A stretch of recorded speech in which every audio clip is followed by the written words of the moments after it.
गुलाबी फराक तोहर गोरिया के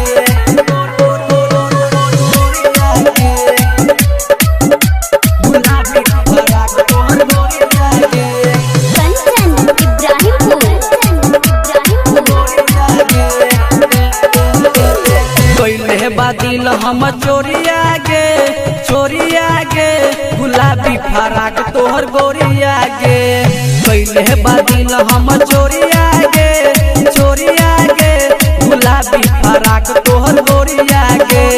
कहला पदै छै तू गरिया गे कहला पदै छै तू गरिया गे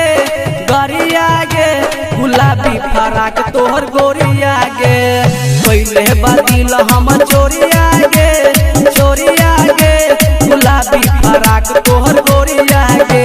गुलाबी फराक तोहर गोरिया गे कंचन इब्राहिमपुर छियौ पागल दिल जहिया से लागल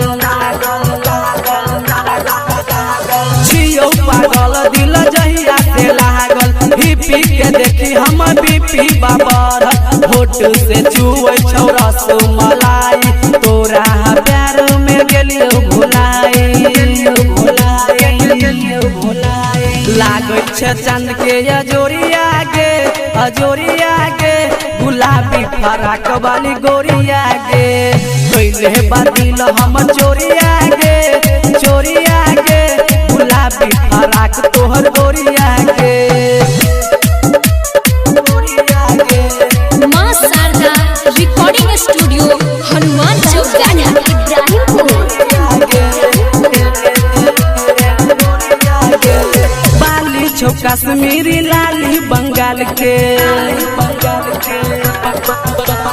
बाली छौ कश्मीरी लाली बंगाल के गोरे गोरे गाल तोहर लागौ कमाल के तोरा बिंदिया पहिलै छौ इंडिया श्याम प्रेमी के उड़ गेलै निंदिया सुगानियन तोहर ठोरिया गे गुलाबी फराक वाली गोरिया गे कैले बादिल हम चोरिया